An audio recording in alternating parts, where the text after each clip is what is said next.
तुमच्या computer skills upgrade करायच्या आहे? दिशा कम्प्युटर इन्स्टिट्यूट घेऊन आले आहेत महा डिस्काउंट ऑफर। आता कोणताही कोर्स करा फक्त 1800 रुपयांमध्ये। उद्धव बाळासाहेब ठाकरे शिवसेनेचे नेते वशिम देशमुख यांच्या गाडीवरती काल अज्ञातांनी दगडफेक करत गाडीच्या काचा फोडल्या। घराच्या पार्किंगमध्ये गाडी उभा असताना हे प्रकार घडले आणि त्यानंतर कुठेतरी हिंगोली जिल्ह्यातली शिवसेना आता कुठेतरी आक्रमक झाल्याचं आपल्याला पाहायला मिळत आहे। आज शिवसेनेचे अनेक पदाधिकारी असतील, त्याचबरोबर काही महाविकास आघाडीच्या पदाधिकाऱ्यांनी पोलीस अधीक्षकांची भेट घेतली आणि भेटीनंतर आपल्या सोबत आहेत वशिम देशमुख। खरं तर काल तुमच्या गाडीच्या काचा फोडल्या गेल्या, त्यानंतर आज सर्व शिवसैनिकांनी एकत्र येत पोलीस अधीक्षकांची भेट घेतली आहे। नेमकी काय मागणी केली आणि तुमचा संशय कुणावर आहे?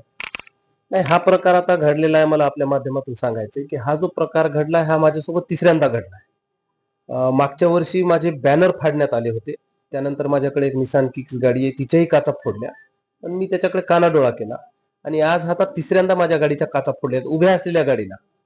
तर याच्या माध्यमातून मला विचारायचं, प्रशासनाला विचारायचं की बा ज्यांनी हे केलंय त्यांना एकतर तुम्ही पकडा, त्यांच्यावर गुन्हे दाखल करा, शिक्षा करा, पण कोणत्या हेतून वारंवार हा प्रकार माझ्यासोबत घडतोय? माझ्या जीविताला धोका असल्याचं मी माग पोलीस महासंचालकांना पत्र दिलंय। काही लोकांची मला निदर्शनास आलं की काही लोकांची पाळत माझ्याकडे वर आहे, माझ्या गाडीच्या मागे गाडी लावणे।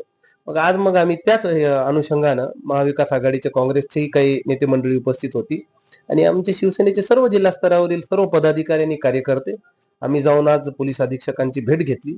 निवेदनाद्वारे त्यांना मागणी केली की बाबा तात्काळ लोकांना अटक करा, त्यांच्यावर गुन्हे दाखल करा आणि कडक शासन करा आणि त्यांचे सीडीआर तपासा, त्यांचे कॉल रेकॉर्ड तपासा त्यांची की नेमकं काय याच्या मागे कोणाचा हात आहे। तुमचा संशय कुणावर आहे? असं संशय नाही घेऊ शकत आपण कोणावर, पण जे काही घडतंय ते राजकीय वैमनस्यातूनच घडतंय ना। आता मी तर काय दुसरं काय आपलं कामच नाहीये, माझे पर्सनल कोणासोबत काही रिलेशन खराब नाही आहेत, वैयक्तिक स्तरावर माझे सगळ्यांसोबत रिलेशन चांगले आहेत। पण हा जो प्रकार घडला हा राजकीय पार्श्वभूमीतून घडलेला प्रकार आहे। तुम्ही म्हणताय की वारंवार आताची ही तिसरी वेळ आहे, त्याच्या अगोदर तुम्ही पोलिसात तक्रार केली होती का? पोलिसांनी त्याचा शोध घेतला का? नेमकं ते मागच्या 2 वेळेस झालेल्या घटनेचं काय आहे? एक वर्ष अगोदर मी पोलिसांना लेखी तक्रार दिली होती की माझ्या घराच्या समोर काही अज्ञात इसम मला आढळून आलेले आहेत।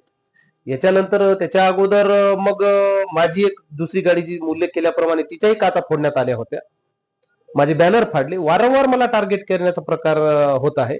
आमचा आवाज दबत नाहीये, आम्ही सत्याची बाजू मांडत आहोत, गोरगरीब कष्टकऱ्यांची शेतकऱ्यांची बाजू मांडत आहोत, सरकारच्या विरोधात आम्ही बोलत आहोत। तर मग आमचा आवाज दबत नाही, शिवसेनेचा आवाज दबत नाहीये, आम्ही उद्धव साहेबांचं काम करतोय। मग अशा परिस्थितीमध्ये यांना कुठेतरी मानसिक त्रास देण्याचा, छळण्याचा, आमचा आवाज दाबण्याचा हा प्रयत्न आहे, केविलवाला प्रकार आहे। आम्ही थांबणारे माणसं नाहीत आणि असे भ्याड आल्याला तर आम्ही भीक घालतच नाहीये। मी त्यांना खुलं आव्हान दिलंय की तुमच्या जर धमक असेल तर वसीम देशमुखला समोरासमोर येऊन भेटा। ज्या ठिकाणी गाडी पार्क होती त्या ठिकाणी सीसीटीव्ही फुटेज वगैरे असतील ना? हा, आहेत, सीसीटीव्ही दिसत आहेत, पण रात्रीची वेळ होती, रात्री 1च्या 1:30च्या सुमारास हा घडलेला प्रकार आहे आणि सीसीटीव्हीचा आणि उभ्या असलेल्या गाडीचं अंतर थोडंसं जास्त आहे, त्याच्यामुळे ते क्लिअर दिसत नाहीये। आम्ही प्रशासनाला तशी मागणी केलेली की त्या परिसरातले दुसरी सीसीटीव्ही फुटेज तपासा, निष्पन्न होईल कोण केलंय आणि का केलंय ते पण तपासा, त्यांचे कॉल रेकॉर्ड तपासा। कालही तुम्ही पोलीस स्टेशनला थेट गाडी नेली होती, फुटलेल्या काचा फुटलेली गाडी। कालच्या नंतर परत आज पोलीस अधीक्षकांची भेट घेतली, त्या भेटीमध्ये मागणी काय केली, काय इशारा आहे तुमचा आता सगळा प्रश्न? काल आम्ही जेव्हा पोलीस स्टेशनला गेलो तर एक एनसी दाखल झालेली 324/4 BNS 4 झालेला आहे। आता ते अदखल पात्र गुन्हा आहे, त्याच्यात काय होणार आहे, काय निष्पन्न होणार आहे? तर आमची ही मागणी आहे की त्या लोकांना तुम्ही ताब्यात घ्या, त्यांच्यावर गुन्हे दाखल करा आणि कडक शासन करा। म्हणजे ही वृत्ती जी आहे ही हा जो प्रकार वारंवार घडतोय तर हे समाजाला कुठेतरी गालबोट लागणारा प्रकार आहे, समाज दूषित होईल, यामुळं लॉ अँड ऑर्डरचा प्रश्न निर्माण होईल। आम्ही तर थांबणारे नाहीच आहोत, आम्ही सरकारच्या विरोधात बोलत आहोत। म्हणजे आम्ही काय ठेका घेतलेला नाही, पण ज्या सरकारच्या चुकीची धोरणं आहेत, शेतकरी विरोधीची भूमिका आहे, सामान्य माणसाच्या विरोधातली जी भूमिका आहे ती भूमिका आम्ही लावून धरतोय।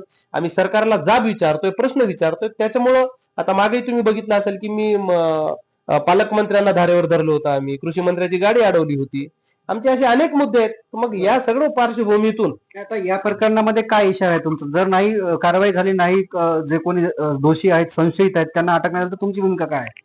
आमची म्हणण्यापेक्षा सर्व आज पूर्ण एक डेलिगेशन गेलं होतं, शिष्टमंडळ गेलं होतं, ज्यामध्ये काँग्रेसचेही पदाधिकारी होते, राज्यस्तरावरील सतीश भाऊ पाचपुते होते, रमेश शिंदे पाटील होते, आणखीन त्यांची इतर काँग्रेसचे सहकारी होते आणि आमचे सर्व जिल्हा प्रमुख असतील, सहसंपर्क विनायकांना भिसे असतील, गोपू पाटील, संदेश देशमुख, ही सर्व आमची टीम होती। आम्ही त्यांना इशारा दिला निवेदनाद्वारे की या लोकांना जर तुम्ही अटक न करून यांना शिक्षा दिली नाही, यांच्यावर कडक कारवाई केली नाही, तर आम्ही पुढे जिल्हाभर आंदोलनं होतील. निश्चितच आपण बघतोय की जे काल प्रकार घडला, शिवसेनेचे नेते वशिम देशमुख, उद्धव बाळासाहेब ठाकरे शिवसेनेचे नेते आहेत आणि त्यांच्या गाडीच्या काल अज्ञातांनी काचा फोडल्या. जो कोणी अज्ञात काचा फोडणार आहे त्यांना अटक करा. त्यांना अटक जर नाही झाली तर येणाऱ्या काळामध्ये आम्ही सर्व शिवसैनिक म्हणून जिल्हाभर आंदोलन छेडणार असल्याची प्रतिक्रिया वशिम देशमुख यांनी दिलेली आहे. कॅमेरामन सायनाथ शिंदेसह मी रमेश चेंडके, TV9 मराठी, हिंगोली. मला तुमच्या कम्प्युटर स्किल्स अपग्रेड करायच्या आहे? दिशा कम्प्युटर इन्स्टिट्यूट घेऊन आले आहेत महा डिस्काउंट ऑफर. आता कोणताही कोर्स करा फक्त 1800 रुपयांमध्ये.